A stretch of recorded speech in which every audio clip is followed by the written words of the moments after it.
এখন আপনার বয়স হয়ে গেছে 30 বা 25, ধরে নেন যে আপনার হায়াত 60 বছর, তার মানে আপনার জীবনে বাকি আছে এখন 30 বছর।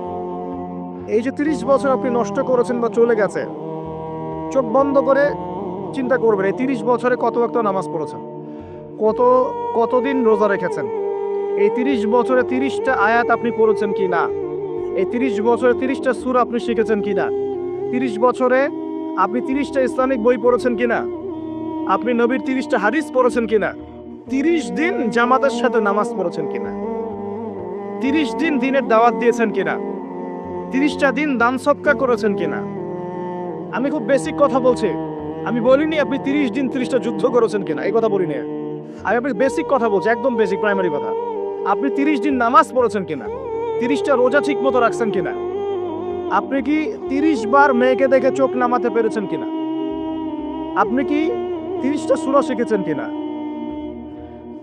30 বার আপনি কি রাসূলের জীবনী পড়েছেন কিনা, তার হাদিস পড়েছেন কিনা, আপনি কি নবী সাল্লাল্লাহু আলাইহি ওয়াসাল্লামের স্ত্রীদের নাম জানেন কিনা, তার জীবনী জানেন কিনা, আকীদা কি জিনিস আপনি জানেন কিনা, 30টা মাসলা মাসাইল আপনি বোঝেন কিনা। আপনি চিন্তা করবেন আজকে, এই একটা চিন্তা আপনার জীবনটাকে বদলে ফেলবে ইনশাআল্লাহ। এই একটা চিন্তাই যথেষ্ট আপনার জীবনকে বদলে ফেলার জন্যে। এই চিন্তাটা আরেকভাবে করবেন, এটা ভাবার পরে আপনি চোখটা খুলবেন, চোখটা খুলে সাদা কাগজ নিয়ে বসবেন, উঠে বসবেন, বসে আপনি লিখবেন। এই যুবক ভাই শোনেন, বসে আপনি লিখবেন। কি লিখবেন? আপনি লিখবেন এই 30 বছরে আপনি কতগুলো গুনাহ করেছেন, মনে পড়ে কি কি। হয়তোবা, আমি দোয়া করি যেন এমনটা না হয়, তবে হয়তোবা আপনি খুঁজে পাবেন এই 30 বছর আপনি বেনামাজি ছিলেন। হয়তোবা দাঁড়ান 2, আপনি হয়তো দেখবেন আপনি অনেক দিন রমজানের রোজা রাখেন নাই। আপনি দেখবেন হয়তো আপনি দান সদকা তো করেন নাই, রিকশাওয়ালাকে থাপ্পড়ও দিয়েছেন। আপনি হয়তো দেখবেন যে হলে হলে সিট বুকিং এর জন্য হকি স্টিক নিয়ে মারামারি করেছেন। আপনি হয়তো দেখবেন যে 30 বছরে 30টা মেয়ের সাথে সম্পর্ক করা শেষ। আপনি হয়তো দেখবেন যে আপনি অলরেডি পতিতালয়ে ভিজিট করে চলে আসছেন। আপনি 30 দিন, এই 30 বছরে 30 বার কমপক্ষে এই মাদকের আসরে বসেছিলেন, এবং 30 বছরের বহু সময় আপনি অনলাইনে নষ্ট করেছেন, পর্নোগ্রাফি দেখে নষ্ট করেছেন, গোপনে পাপ করেছেন, গোপনে পাপ করেছেন, হ্যাঁ, আরো অনেক কিছুই করেছেন। আপনি হয়তো এটা খুঁজে পাবেন। মিথ্যা বলেছেন, প্রতারণা করেছেন, মাপে কম দিয়েছেন, অন্যের উপর অত্যাচার করেছেন। আপনি আপনার যৌবনকে কাজে লাগিয়ে, এই শক্তিটাকে কাজে লাগিয়ে আপনি ইসলামের বিরুদ্ধাচরণও করেছেন, হয়তো এটাও পাবেন। এই একটা চিন্তা যদি করতে পারেন, এখন আপনার সামনে এখন রাস্তা দুটা। আপনার বাকি বয়স আছে এখন 30 বছর, ওয়াল আসরি, সময়ের কসম। আপনার সময়, আপনার জীবনের সময়টাকে মূল্যায়ন করতে হবে।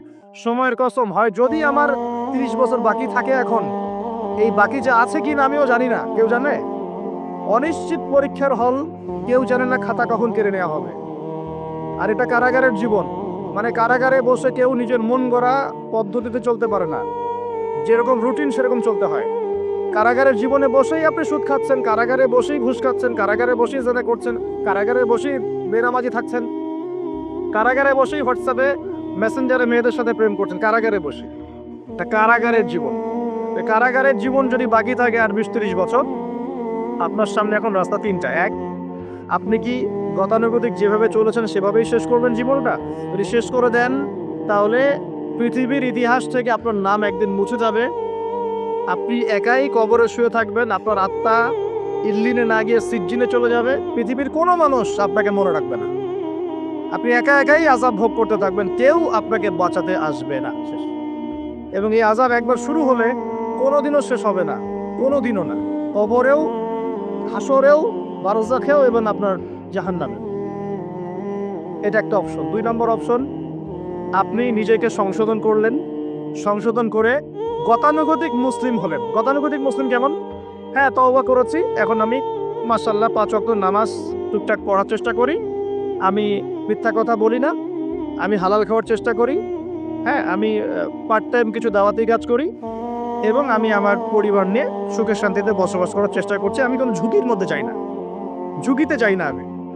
মানে আমি সৎ কাজেও আদেশ করি, কিন্তু ঝুঁকিতে যাই না। মানে কোনো কিছু, এমন কোনো কিছু করি না যাতে আমার উপর কোনো বিপদ আসবে, এটাতে আমি যাই না।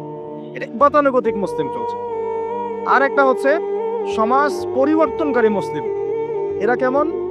এরা নিজেরা তো জ্ঞান অর্জন করেই, এবং জ্ঞান অনুযায়ী আমলও করে, তারা সৎ কাজে আদেশও করে, একই সাথে অসৎ কাজে নিষেধও করে, সত্যটাকে নির্ভীকতার সাথে, সাহসিকতার সাথে, হিকমার সাথে সবার সামনে উপস্থাপন করে, আল্লাহর কাছে দোয়া করে এবং সমাজটাকে পরিবর্তন করে ফেলার চেষ্টা করে। এরা হচ্ছে আহসান, সবচেয়ে উত্তম শ্রেণী। কিভাবে বললাম উত্তম শ্রেণী? নবীজি বলছে তোমাদের সামনে একটা জামানা আসবে, এটাও শেষ জামানা হাদিস। তোমাদের সামনে একটা জামানা আসবে, জামানা সবরিন, কঠিন সবরের জামানা। ঈমান ধরে রাখা হাতে জ্বলন্ত আগুন ধরে রাখার মতো হবে। ওই সময় যদি তোমরা কেউ আমার সুন্নতের উপর অটল থাকতে পারো, আমার মৃত সুন্নতকে আবার জীবিত করতে পারো, তাহলে 50 জন শহীদ সাহাবীর নেকি পাবে ইনশাআল্লাহ। এরা সমাজ পরিবর্তনকারী মানুষ। আর ইতিহাসে যারা সমাজ পরিবর্তনকারী মানুষ, তাদের জীবনে পরতে পরতে বিপদ আপদ বলা মুসিবত আসবেই।